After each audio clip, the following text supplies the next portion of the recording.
ponencia el presidente de la Barra Jurista de México, Colegio Profesional AC, el maestro Eder Octavio Narváez Muñoz, con el tema de razonamiento probatorio, quien tendremos el gusto de dar la currícula, la licenciada Ruth Fabiola Fuentes González. Un aplauso, por favor.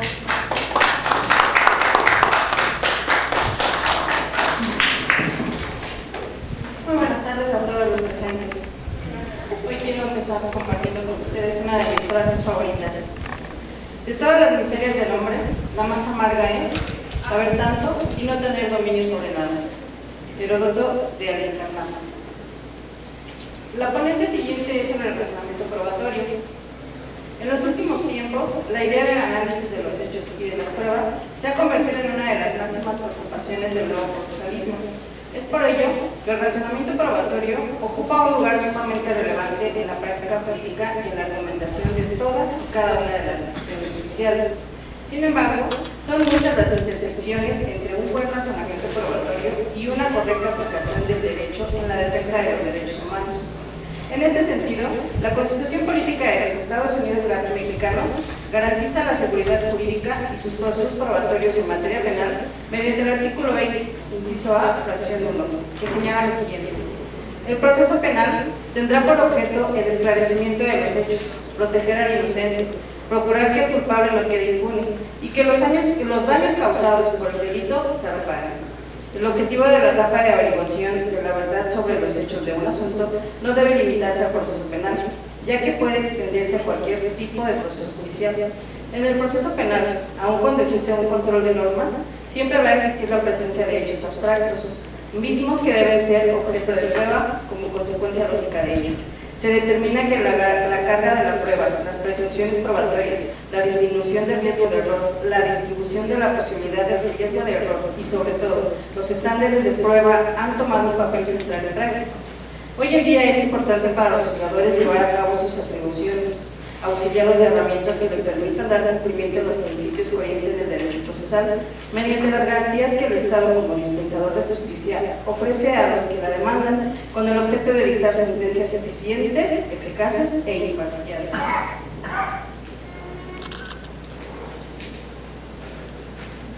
En congruencia con lo anterior, se han determinado los siguientes principios procesales. Principios del procedimiento: oralidad, inmediación, publicidad, concentración y preclusión. Principios procesales del material fáctico: aportaciones e investigación, valoración de la prueba libre y cruzada, principios relativos a la estructura, contradicción e igualdad, principios relativos al objeto procesal, dispositivo y acusatorio. ¿Cuándo se puede establecer que una afirmación se encuentra suficientemente probada dentro de un proceso para que, como consecuencia de ello, un juzgador pueda absolver o condenar? Esta circunstancia no es menor dado que se tiene datos de jueces que sentencian sin tener bases fácticas suficientemente probadas.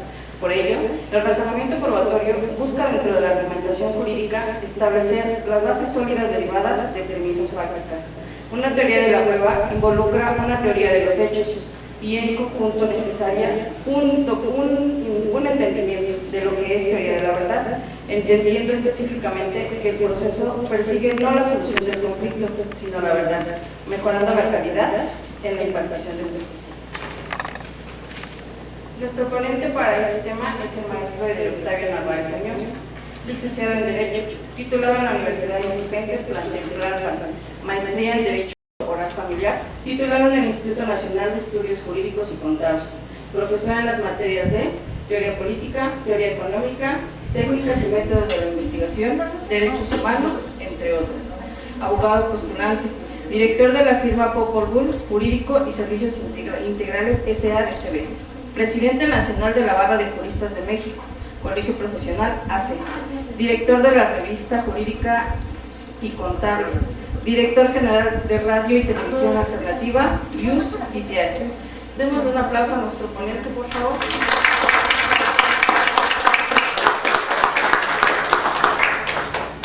Gracias. Pues bueno, después de la conferencia que me antecedió, voy a hacer un esfuerzo por mantener el mismo nivel. El día de ayer escuchaba hablar mucho de lo que es el derecho económico, hablaban acerca de derechos humanos. Entonces, si bien es cierto, mi ponencia es razonamiento probatorio, quisiera entrar por ahí y comenzar a explicar desde mi punto de vista personal, porque yo solo les vengo a hablar de lo que me consta, lo que he podido probar, como bien lo decían ayer, por medio de mis sentidos, por medio de mi razonamiento y mi intuición. Podría citar, como he visto varias conferencias, el libro del maestro Luis Fierro, pero soportarme en palabras o en pensamientos de otra persona sería absurdo, porque le estaría robando el crédito y además no sería mi criterio. Por lo tanto, voy a intentar expresar lo que su servidor ha ido acumulando por el paso de esta carrera. El primer tema que quisiera comentar, anclando con los de ayer, es el derecho económico, derivado a lo que hoy conocemos como el nuevo sistema penal, que ya no es nuevo, ya nos lo comentaron, ya lo hicimos sus 15 años y sigue siendo nuevo. Mas, sin embargo, no queremos quitarle esa muletilla. He escuchado varias ponencias, a varios ponentes que nos explican que no hay una concordancia, que todavía nos falta, que hay factores que han quedado fuera y que estamos hoy por hoy luchando para que estos factores se concatenen dentro de este nuevo derecho. La pregunta es, ¿por qué no se ha podido concatenar? Y es que nosotros vemos,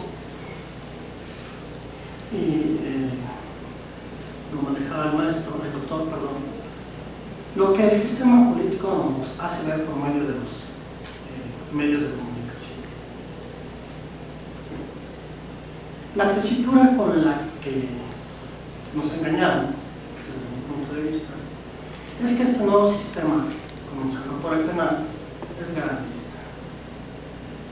Desde un punto de vista personal, no es garantista porque existe la presión oficiosa. Eso no puede ser garantista.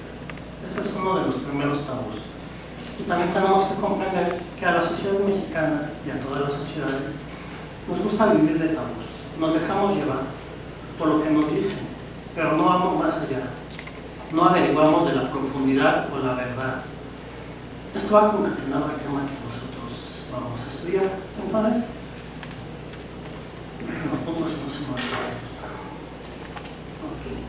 Entonces, ¿de dónde surge esta reforma? Realmente es porque el Estado se ha preocupado por su población, o bien, como bien nos dicen en el caso Rosendo Radilla, el Estado fue condenado por la Corte Interamericana para cambiar sus leyes. Pues ni una ni la otra. ¿Qué pasó? Se firmó el Tratado de Libre Comercio. Y en este Tratado de Libre Comercio vendimos bienes y servicios. Dentro de estos servicios, pocas veces vemos el derecho como tal, pero es un servicio y es un producto. Y como tal, entonces, dentro del Tratado de Libre Comercio. Entonces, aquí es donde anclamos a un derecho económico internacional para soportar una macroeconomía que va a soportar la economía de Estados Unidos y no así la nacional. Ese es uno de los errores y por lo cual este derecho, aunque estamos haciendo un esfuerzo, no ha podido amalgamarse. Porque entendiendo, como decían hoy, precisamente el ponente decía, Estados Unidos casi no manda en el mundo. Y como él casi no manda y lo podemos ignorar, al firmar este Tratado de Libre Comercio, él estudia el derecho de México, estudia su derecho y se da cuenta que su derecho no es similar al de nosotros, ni siquiera en la coma, ni siquiera en un punto. Pero ella tenía grandes transnacionales que se iban a incorporar a este mercado. claro, el fuerte nunca se va a adaptar al débil. Por lo tanto, exige que las leyes se modifiquen. ¿Para qué? Para que su estructura jurídica y sus despachos puedan comerciar los bienes y servicios jurídicos que vende o que oferta el Estado mexicano. Entonces, de ahí viene la realidad de este sistema jurídico, de una tendencia netamente de derecho económico. De hecho, la Suprema Corte de Justicia sacó un libro que raramente salió una edición y fue cancelada, donde se hablaba acerca de este proyecto y se hablaba de cómo este Tratado de Libre Comercio iba a afectar al Estado mexicano, lo que hoy también nos decía el ponente. Realmente la Corte Interamericana, Estados Unidos, mejor dicho, tiene el poder para ordenar que modificamos nuestra Constitución, sí, y ya lo hizo. No sería extraño que lo vuelva a hacer. Esto va a poner en riesgo la soberanía del Estado mexicano, porque si no nos podemos regir sobre nuestras leyes, la soberanía de la cual presumimos siempre va a estar pendiente de que se nos faculte. Entonces, ¿hasta qué punto vamos a ser soberanos? ¿O hasta qué punto somos soberanos? También tenemos que entender que esto no es problema del Estado, porque ciertamente estamos aquí, diría el ponente de ayer, estamos de visita, pero que estamos de visita no nos exime de meter gol, y voy a meter gol. Entonces, el Estado lleva por nombre Estados Unidos Mexicanos, tiene una constitución política y tiene diferentes poderes. Uno de ellos es donde estamos en el día. Pero hay un sistema político que hace presa del Estado, un sistema político que se hace pasar por el Estado, los diputados, los senadores, el representante del Ejecutivo, para no tener problemáticas, dicen y ostentan: yo soy el Estado, yo represento al Estado. Y desde ahí comenzamos con la errónea interpretación y el sometimiento de los poderes reales y prácticos del Estado. Si bien es cierto, el Ejecutivo es el representante administrativo del Estado, no es el Estado. Los diputados no son el Estado, son los representantes del poder originario llamado pueblo. Y la Constitución en su artículo primero también nos lo dice: el poder originario reside en el pueblo. Aquí hemos entrado a una teoría política que bien lo maneja Lasalle en su libro, que es una Constitución, y nos comienza a hablar de cuáles son los poderes reales de un Estado. Entre ellos nos habla del poder real, que es la población, el originario, el que tiene el poder de decisión. Por eso es que somos un Estado democrático. Otra problemática de este Estado democrático nos lo dice Platón, y nos dice: cuando la democracia enferma se vuelve demagogia. Y hoy por hoy estamos viviendo este tipo de situaciones. ¿Y por qué? Porque la democracia es la representación del pueblo, es donde el pueblo manda. El problema es la calidad del pueblo. Hoy somos pocos, no somos ni el 0.0% de la población. Nos encontramos personas estudiadas, personas preocupadas por esta nación. La demás población está en el fútbol, están emocionados por el fútbol. Esa es la tristeza de una democracia donde el pueblo no sabe lo que quiere. Quiere lo primero que se le ofrece y lo segundo también, pero lo tercero también, y si puede todo, todo. Pero no quieren dar nada a cambio. Entonces, dirían, un pueblo tiene los representantes que merece y los delitos que merece. Y eso va de acuerdo a nuestra apreciación y a nuestro conocimiento cultural, psicológico, intelectual.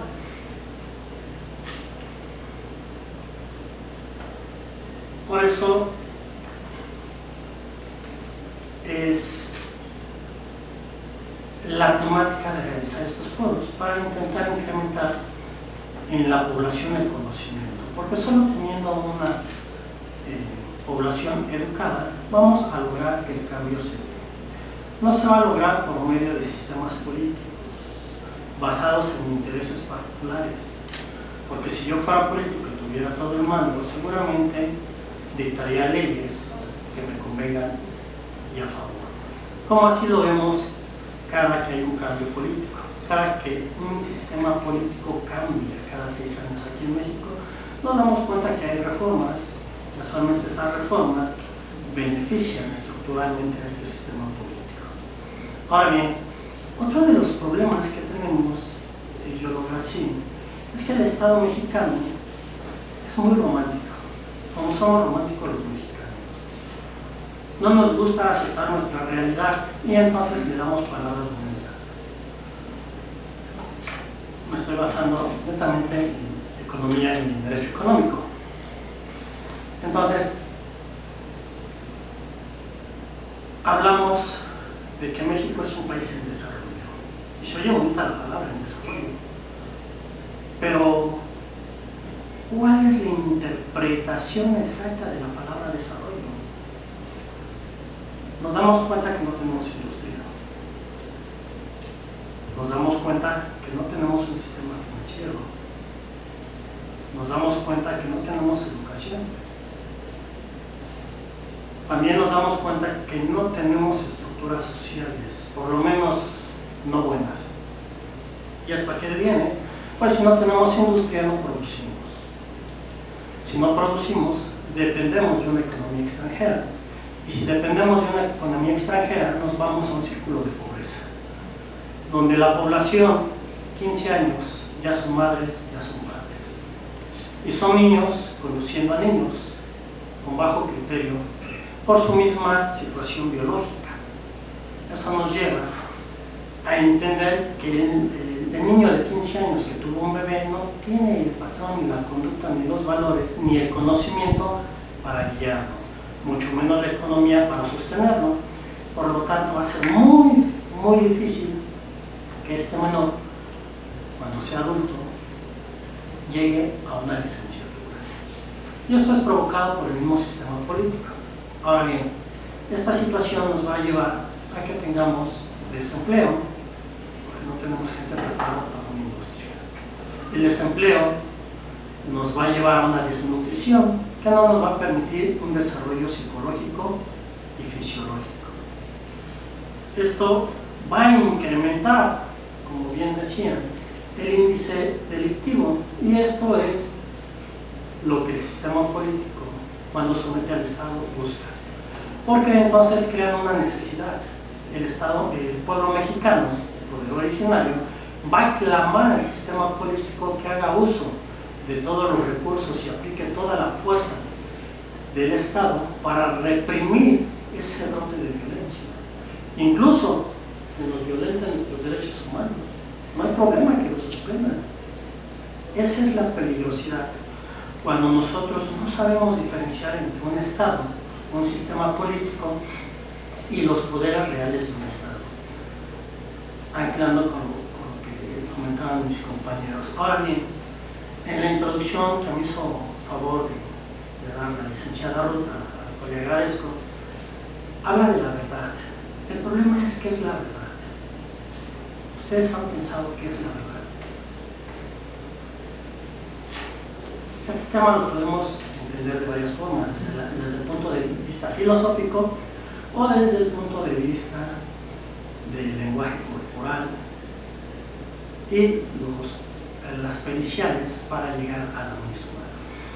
Y entonces vamos a entender que la verdad como tal no existe. Lo que existe son acuerdos sociales de lo que decimos o que entendemos como verdad. Y para decir la verdad, nadie está educado. Nosotros, como les decía ayer, somos políticamente correctos y pocas veces políticamente incorrectos. A mí me gusta ser políticamente incorrecto, aunque me trae muchos problemas, porque no estamos acostumbrados a ello. ¿A qué me refiero con esto? Cuando nosotros somos políticamente correctos, no hay niños, ¿verdad? Y todos ya sabemos que los Reyes Magos no existen. ¿Esto por qué lo digo? ¿Quién en su sano juicio tendría el valor de decirle a un niño que los Reyes Magos no existen? Nadie. Y podríamos inventar una historia y podríamos soportar la mentira. Porque somos políticamente correctos, porque nuestra sociedad nos ha enseñado el respeto al sentimiento de los demás. Por lo tanto, es imposible que alguien de nosotros diga la verdad. Y entonces, si nosotros mismos, dentro de nuestra educación, dentro del chip que tenemos ya por medio de la ideología pública, otra situación política muy fuerte, la ideología política, de la cual no podemos escapar, no nos enseñan a decir la verdad por no herir sentimientos, ¿cómo vamos a comprender qué es la verdad? ¿Cómo la vamos a resolver? Es difícil. Vuelvo al ejemplo. Quizá van a tachar aquí de violencia de género, pero se me viene así a la mente. Sin herir susceptibilidades, si es así, me lo hacen saber y me retiro, no hay problema. Pero comúnmente al hombre el rol social es que busque la relación para con la mujer en un noviazgo. Hasta ahí nos vamos a quedar. Y entonces la mujer es políticamente correcta y no te dice, ¿sabes qué? Es que estás feo, es que estás gordo, es que estás alto, es que estás güero, es que me caes gordo, es que eres un patán, retírate. No te lo dice, te dice, es que te quiero como amigo. Para no herir susceptibilidades, ¿no? Siempre buscan la evasiva. ¿Y por qué no decirle la verdad, no? Oye, ¿sabes qué? Eres pedante. Además, eres horrible. Y todavía el hombre, anegándose a esa verdad, que él la sabe, la reconoce, pero no la quiere aceptar, dice, y de mí en una, ¿cuántas oportunidades tengo? Dice la mujer, una. Y él, pretendiéndose engañar, que es una parte de la verdad, siempre nos queremos engañar para no aceptar la realidad, dice, oh, perfecto, o sea, sí tengo una. ¿Sí? Entonces, derivado de ello, es que es muy difícil llegar a la verdad. Hablar de la verdad es fácil, entender la palabra, la raíz etimológica. Crear el concepto y la definición de verdad es difícil. Comúnmente no lo pensamos. Estamos acostumbrados a vivir de mitos y a vivir patrones sociales que ya se nos dan. Diría Max Weber, y es que el humano no es racional. Diría, si me equivoco mejor, diría Platón, el hombre es racional, por eso se diferencia del hombre. Y ahora que espero encontrarlo, no sé si en el infierno o en el cielo, le voy a hacer la pregunta, oye amigo, ¿y por qué te atreviste a decir eso? ¿En qué punto el hombre es racional? ¿Realmente razona? Fue más con los criterios de Max Weber, porque lo he podido comprobar con mis sentidos. El hombre realmente no razona, reacciona, que es diferente. Voy a poner un ejemplo. Va un hombre con su novia, va caminando por la calle, y entonces hay un fulano de unos 50, 40 kilos, y el que acompaña a la chica es un hombre de unos 80, 100 kilos de músculo, y entonces el amigo delgadito chiquito le dice a la chica, adiós mamacita. Entonces el hombre se siente ofendido y reacciona violentamente porque su honor ha sido manchado y tiene que salvar el honor de su mujer. Así reacciona, no razona. ¿Qué pasa si es el mismo caso hipotético, pero él es el chaparrito y el otro es el formido? El que falta el respeto es el formido. Indudablemente él razona y reacciona y dice, bueno, es que no me puedo denigrar a pelear con él, hay niveles, ¿no? Y se va. Entonces, nosotros reaccionamos de acuerdo a las circunstancias, mas no razonamos. Y así es como nosotros vamos viviendo nuestras vidas. Y es como dentro de esta obscuridad vamos intentando implementar las leyes. Como bien lo decía en la introducción mi compañera Ruth, el razonamiento probatorio no es exclusivo del derecho penal. Puede aplicarse a cualquier materia. Y esa es la parte medular de cualquier procedimiento. Y la tragedia de cualquier denuncia o cualquier demanda. Supongamos, incontables demandas he visto que exigen pensión alimenticia para los niños, basados en hechos. Se fue de la casa, ya no me habla, es violento conmigo, viene a ver a los niños pero a mí no.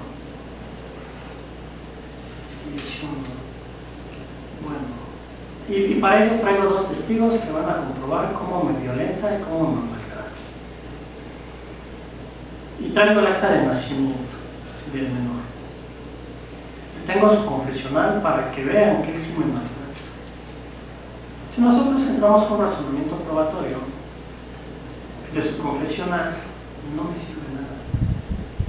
De su testimonial, solo chismoso y no le constan los hechos.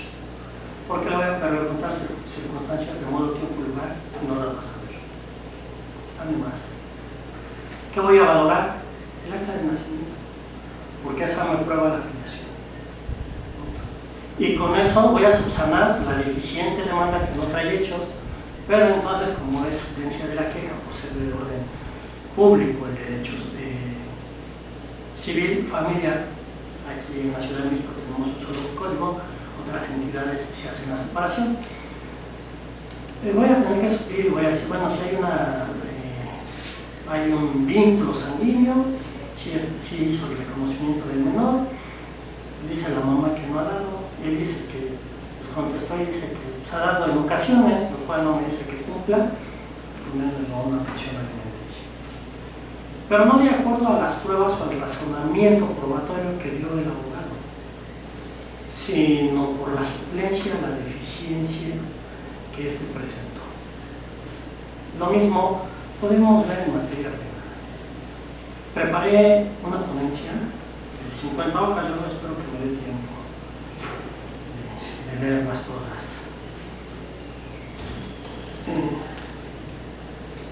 Quisiera dar la introducción.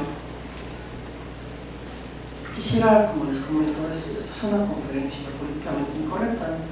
A mí hoy me tocó estar de este lado, pero eso no quiere decir que tenga la verdad absoluta o que no pueda ser debatida. Entonces, sí les pediría su participación y la expresión de sus criterios en caso de que ustedes crean que yo estoy mal. ¿Esto para qué? Para crear un debate y enriquecernos todos, porque la intención de mi ponencia en particular es cuando uno llega, yo siempre le digo a mis alumnos, mira, cuando yo llego y doy la clase y hay alguna duda y nadie tiene dudas, me surgen varias dudas a mí. O soy muy bueno explicando, o nadie me puso atención, o nadie entendió nada.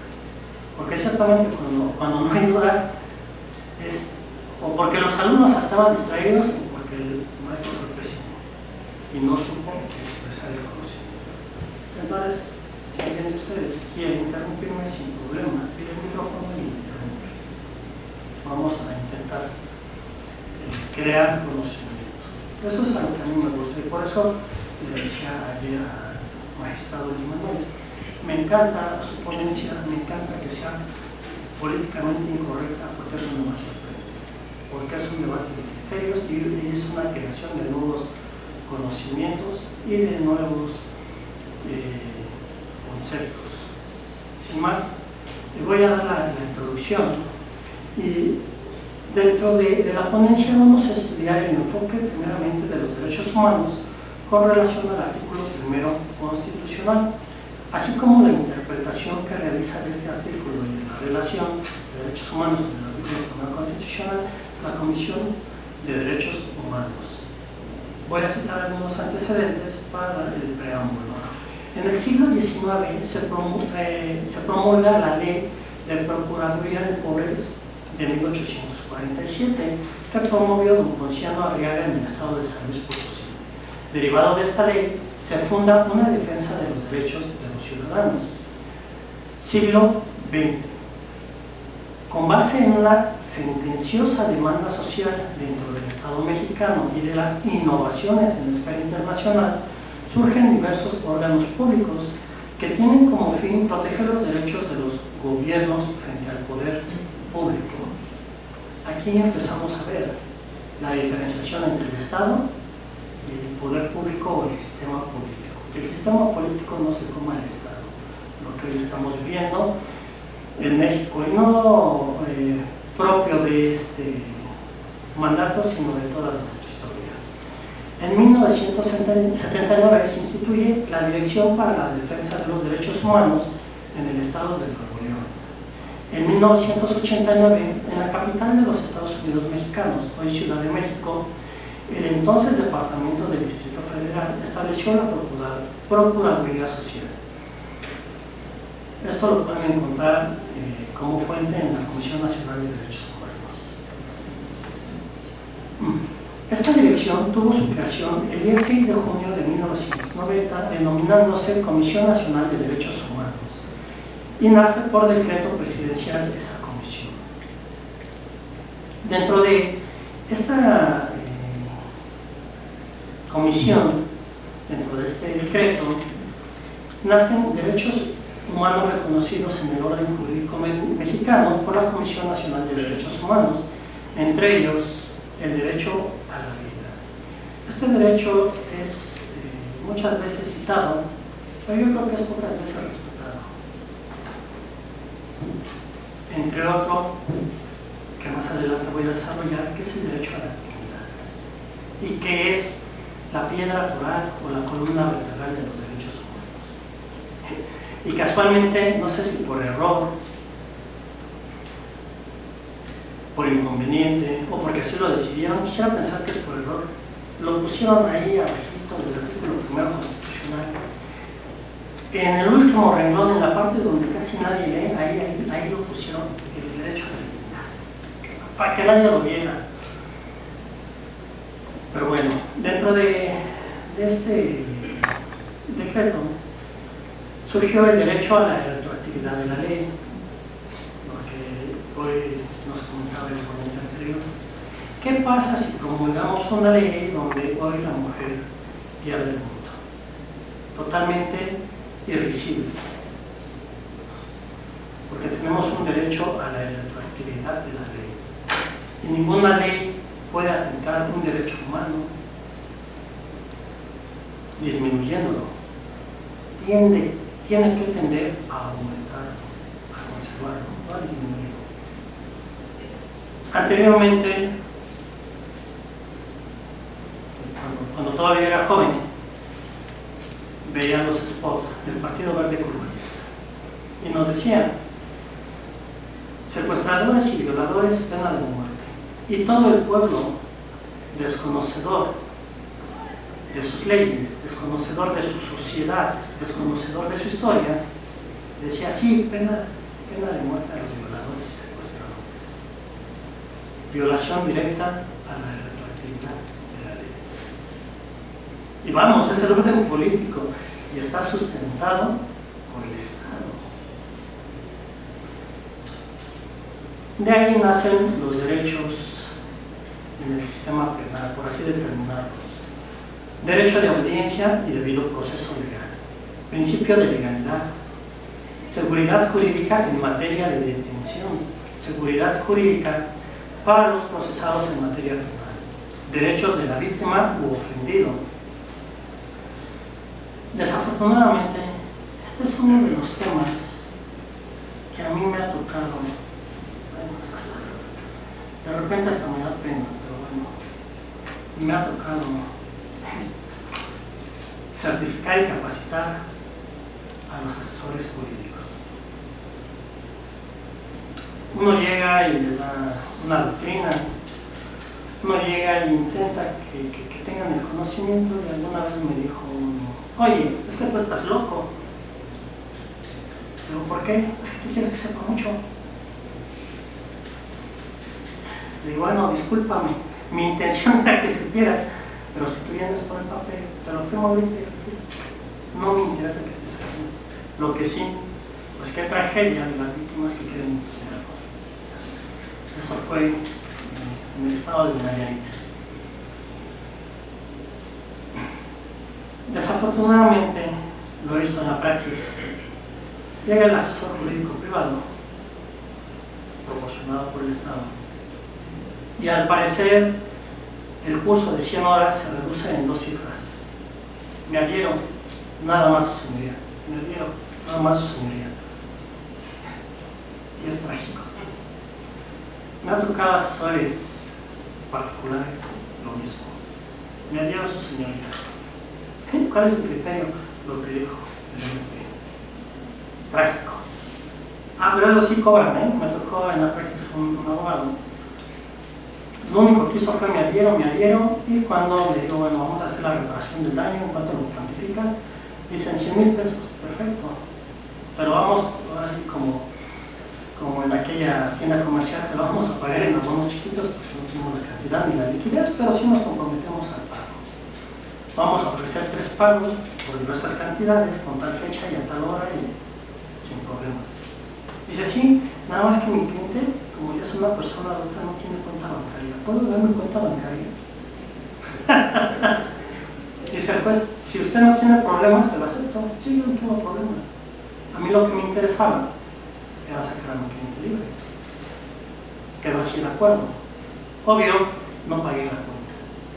Consiguen el billete, consiguen el dinero, y le hago saber al juez, ¿qué cree? Sorpresivamente me di cuenta que la cuenta bancaria no es de la víctima. Y entonces, como yo no tengo la garantía de cómo reparar el daño, pues se lo consigo al juzgado.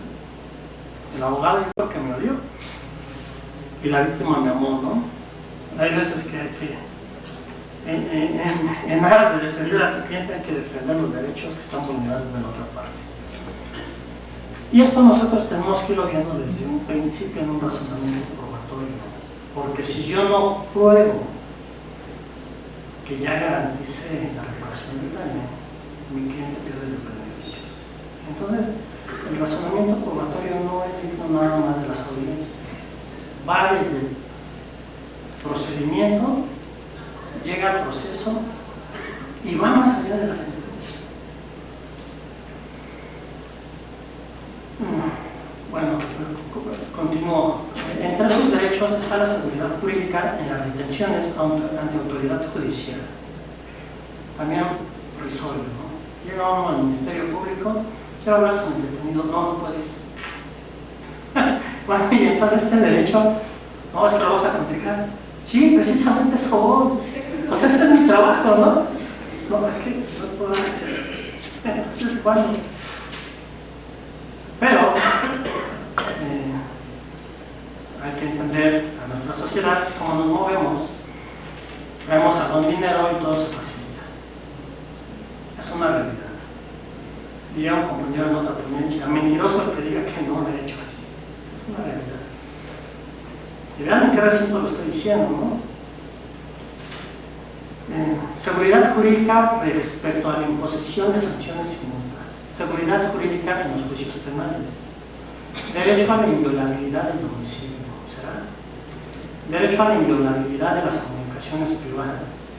Todos estamos de acuerdo que no se da. Pero bueno, es lo que nuestro artículo primero constitucional, en la parte que no se ve, porque no está expresamente escrito, sino implícitamente, ¿no? Escrito allí, nosotros tenemos que ir entendiendo lo que no está ahí. Me viene a la mente el escrito del libro de James Brown, si no me equivoco, que él va viendo en las paredes, va viendo símbolos que nadie ve, pues casi en el artículo primero constitucional así lo vamos haciendo. Vamos viendo y vamos interpretando lo que no está, pero se desprende. Y uno de los principios de los derechos humanos es eso, que si hay un derecho humano que no está escrito, pero lo podemos desprender de cualquier ordenamiento, ya sea ley, ya sea reglamento, ya sea código, lo tenemos que hacer valer y aplicar. Entonces, bueno, se me viene a la mente este libro y casi tenemos que ir haciendo esta realidad. Dentro de los principios rectores de estos derechos humanos, de acuerdo con la teoría de Thomas Kuhn, tomando como base el positivismo, el principialista, el socialdemocrático, entre otros, es que se conforma el arquetipo de los derechos humanos. El inicio de estos derechos tuvo su origen en 1948, con la emisión de la Declaración Universal de Derechos Humanos. En México se consolida a través de la novena época de la jurisprudencia emitida por la Suprema Corte de Justicia de la Nación en 3 momentos. La reforma constitucional del 10 de junio de 2011, la posterior resolución del expediente Varios 912-2010, ya antes mencionado y visitado, y 3, la emisión de la Ley de Amparo de 2013. Ahora vamos a entrar al análisis del artículo primero constitucional, que bueno, si gustan lo leemos o si gustan, pero ya todos lo entendemos, no lo brincamos. Como ustedes indiquen. ¿Lo leemos o no lo brincamos? ¿No lo brincamos? Ok. Muy bien. A partir de este artículo se da la anexión de la figura jurídica que hoy en día, de las figuras jurídicas que hoy en día son fundamentales en derechos humanos y que son habidas por el Sistema Interamericano de Derechos Humanos. Enlistados estos principios a continuación: el principio pro persona, principio de interpretación conforme, control de constitucionalidad y de la convencionalidad, tanto difuso como concentrado, obligaciones a cargo del Estado, prohibición expresa de la discriminación. Yo creo que nuestro hoy representante del Ejecutivo se le ha olvidado o no le han presentado este principio. Principios que se encuentran inmersos dentro del artículo primero de la Constitución Política de los Estados Unidos Mexicanos, mismos que dentro de esta ponencia vamos a empezar a analizar. El primero es el principio de igualdad jurídica. En el primero de ellos se asienta la universalidad de los derechos humanos, universalidad que implica el reconocimiento de todos los derechos en favor de todas las personas, independientemente de su posición jurídica. Principio de interdependencia invoca la correspondencia que existe entre todos los derechos, de modo que el cumplimiento de uno causa el incumplimiento de los demás, y por lo contrario, la negación de uno involucra el incumplimiento de otros u otros. Principio de indivisibilidad. Los derechos forman un cuerpo indivisible, es decir, no se puede otorgar uno o unos y negar otro u otros. Asimismo, se refiere a que el ejercicio o goce de los derechos acarrea la obtención de todas las prestaciones que el mismo otorga, y no es posible respetar o garantizar únicamente una o unas de esas prestaciones y negar el resto. Aquí me voy a regresar al derecho a la inviolabilidad de las comunicaciones privadas y a la seguridad de las detenciones ante autoridad judicial. Si estos derechos humanos ya fueron violentados porque no se le permitió al detenido, todavía ni siquiera imputado, la comunicación con su asesor jurídico, este procedimiento ya nace viciado, está viciado, situación que nunca he visto que se arregle, y es parte del razonamiento probatorio.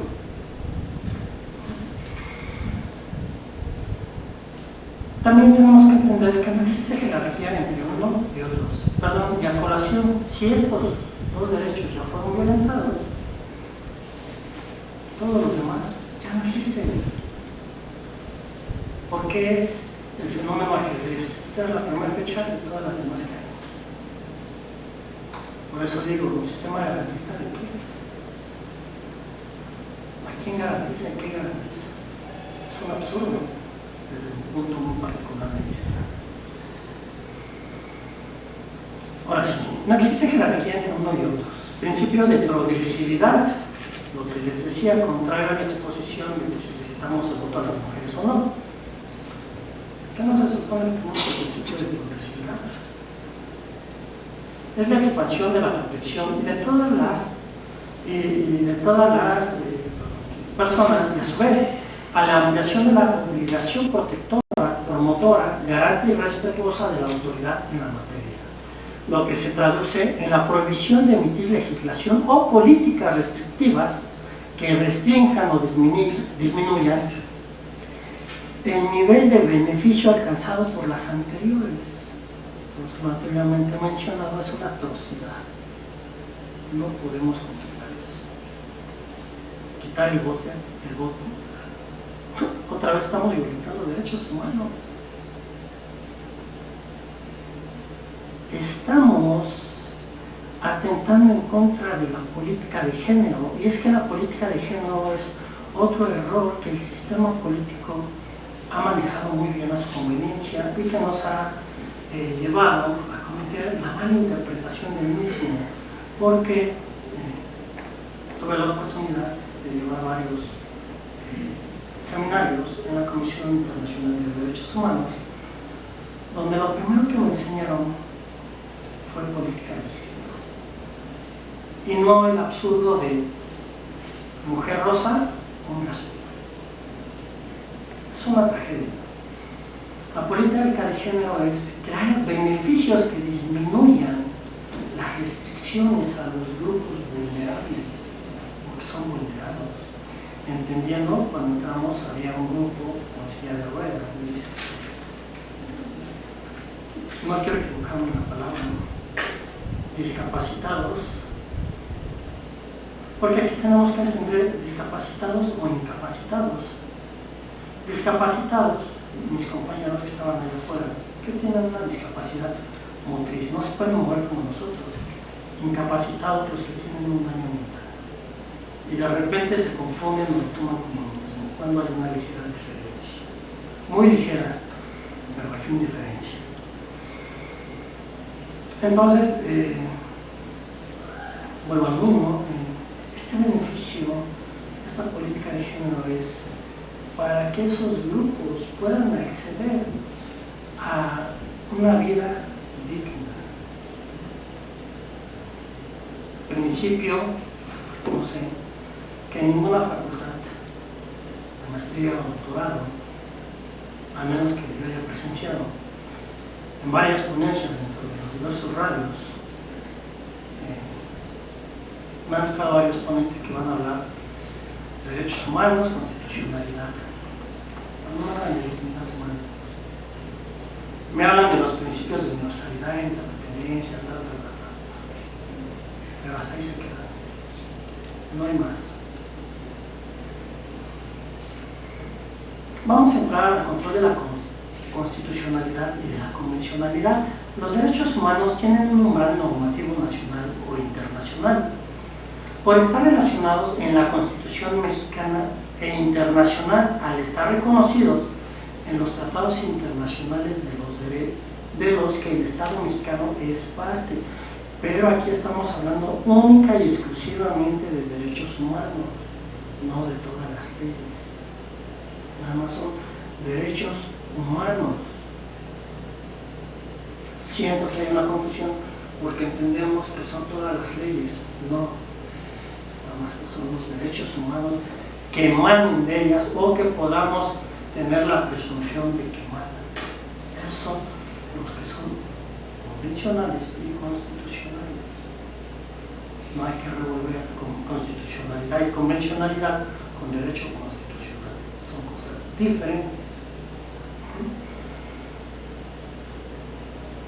Hoy acabo de ver una cara. Me van a reclamar. En alguna ponencia hacía esa observación y ya me vio con ojos feos.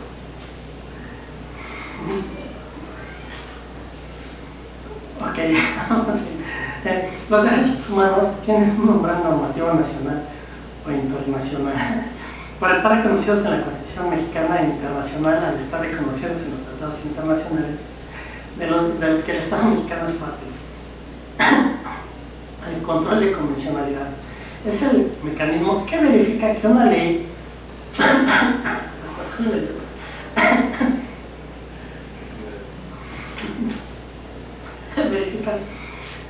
el control de convencionalidad es el mecanismo que verifica que una ley, reglamento o acto de autoridad del Estado se ajuste a las normas, los principios y obligaciones de la Convención Americana de Derechos Humanos.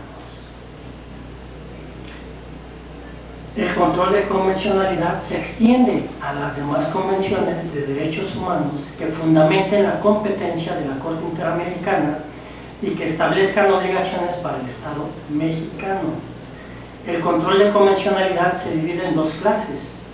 La primera es el control concentrado de convencionalidad que realiza únicamente la Corte Interamericana de Derechos Humanos.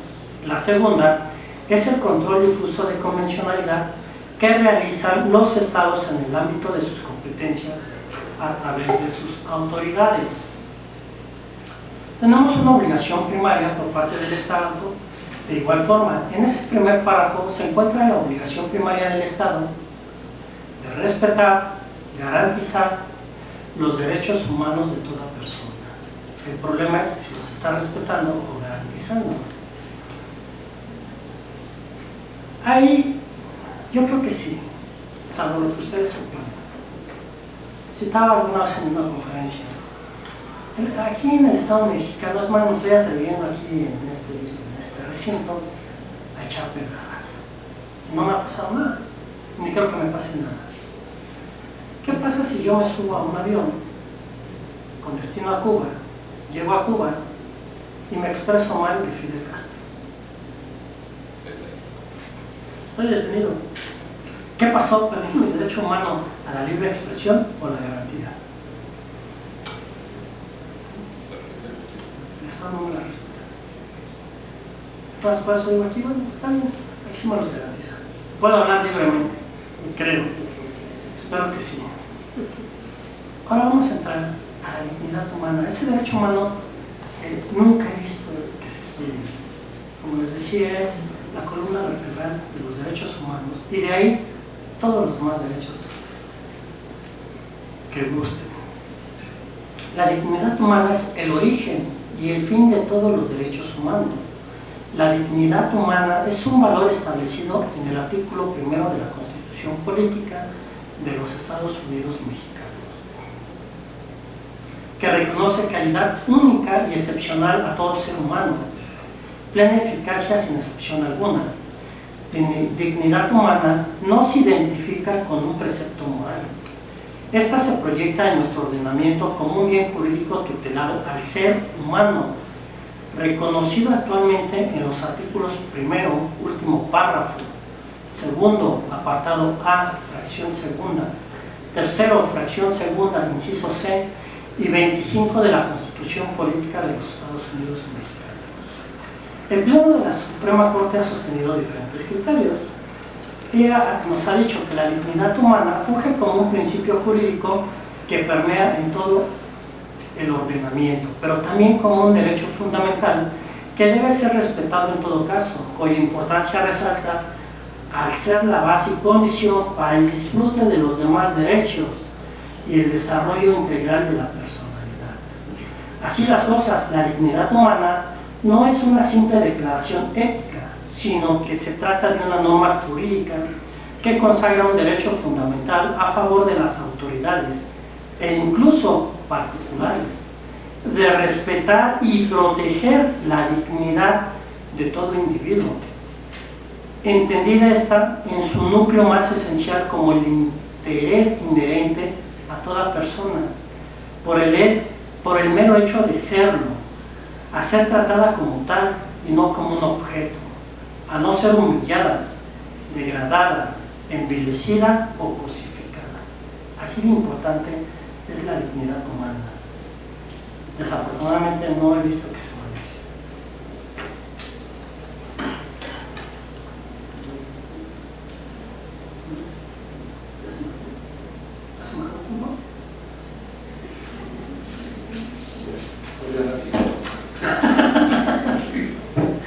que nací en Cancún. Bueno, lo voy a tratar muy rápido. 10:40 acabamos. Bueno, ok, las pruebas en el sistema penal.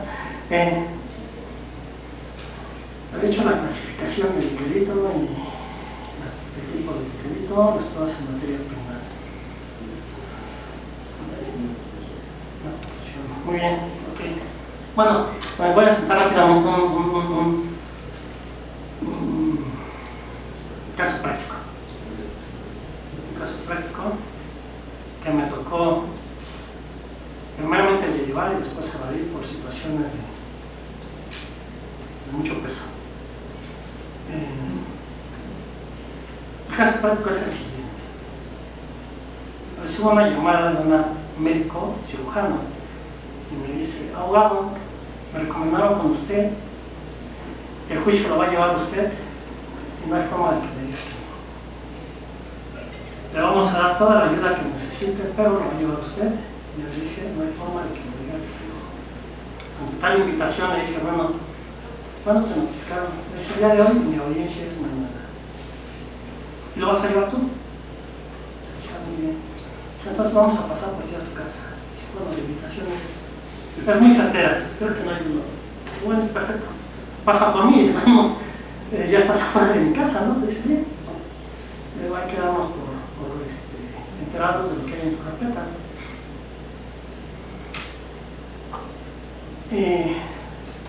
Nos dicen: los delitos por los que vienen procesadas es usurpación de funciones, de profesión y intento de feminicidio. Pero, doctora, los delitos que se le imputan son muy fuertes. Si yo hago un buen trabajo, le garantizo 35 años en prisión, no menos. Le digo: entonces yo necesito hacer un razonamiento probatorio desde ahorita. Porque yo mañana me tengo que presentar a una audiencia inicial y si hago una defensa pasiva con el que trae el MP, sí le garantizo 35 años. Dígame usted, según yo, en mi razonamiento probatorio, la columna vertebral de la imputación del MP es la usurpación de funciones. ¿Es usted doctora? Sí, soy doctora. ¿Tiene su título? Sí. ¿Me lo puede traer? Es que no lo tengo. Si ya vino por mí, pues vamos a su casa por él. Pero porque si yo logro demostrar que usted no está usurpando funciones en una profesión, seguramente voy a poder reclasificar intento de homicidio. Y sí le garantizo 12 años, pero no 35, ¿no? Como sea, no es toda su vida. Me dices que lo traigo aquí en el WhatsApp. Enséñame. Pero sí es usted, doctora. ¿Cuál es su número de cédula? Es que tengo 2. ¿Tienes 2? Dice: sí, tengo la precédula y la cédula. Que en mi vida había escuchado eso, pero posiblemente se ve, ¿no? Deme su precédula. La revisamos. Claro, eso no se lo decimos al cliente porque nosotros tenemos que asegurar. La revisamos en nuestro razonamiento probatorio porque esos son los elementos que yo voy a presentar y que es con los elementos que la voy a defender. Si me sale una cédula, es de una médica y casualmente la que le estoy imputando. Dije: bueno, creo que ya vi por dónde va el problema. Doctora, ¿sí es médico? Sí. ¿De dónde es? De UNAM. Habla de UNAM. Una doctora sí. Me dicen: ¿qué es? Sí estudió, pero no terminó. 70% de la carrera y está de baja. Entonces yo le digo: a ver, doctora, mire, no sé si usted ya comprendió el problema en el que está, pero usted no es médico. Sí es estudiante, pero no es médico. El delito de usurpación de profesión se da, y con él el de intento de homicidio. Usted llevó a cabo la cirugía. No, yo no la practiqué, yo no la suturé. Bueno, ¿en qué clínica lo hizo? Es que no me acuerdo. Deme el nombre de la clínica. Es que no me acuerdo. A ver, ¿su clínica está legalmente constituida? Sí. Tráigame las escrituras. No las tengo. Clínica clandestina. Le digo, doctora, el primer delito ya está aprobado, ¿qué voy a hacer? Si usted fuera doctora, yo hubiera podido reducir el dolor, ahora no puedo. Le digo, ahora no puedo. Derivado a ello, yo no tengo ningún razonamiento probatorio ni ninguna defensa que yo pudiera realizar con usted. Necesito que me depongan. Me dice, pues no es muy fácil que te depongan. Te van a hablar del reclusorio. Me empezaron a hablar. Se empezó a mover todo. Le dije, mira, la verdad es que no te voy a representar hasta que tu abogado. Y yo espero que no haya consecuencias. Me dice, no te preocupes. La forma en que me dijiste que no había elementos me llevó a hacer llamadas y mi situación ya está resuelta. Va a venir otro abogado, va a la audiencia y yo salgo. Entonces, desafortunadamente el tiempo ya se me acabó, pero es lo que nosotros tenemos que hacer en un razonamiento probatorio. Llegar a la verdad de lo que nuestro cliente dice y después hacer un razonamiento probatorio de lo que nuestro cliente dice. Para entonces sí tener un razonamiento probatorio y unas pruebas para desacreditar la conducta. Muchas gracias.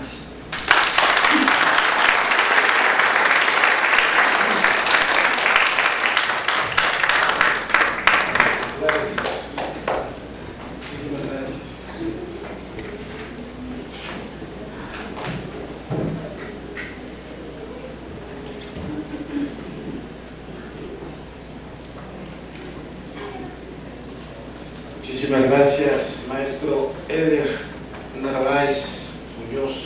Excelente ponencia. Nuestro presidente de la Vara de Juristas de México, Colegio Profesional, bueno, pues dándonos ese ejemplo de sabiduría, de oratoria, pero sobre todo de corazón. Amigo, recibe, por favor, esta constancia con el más sincero, la más sincera admiración de esta delegación Ciudad de México.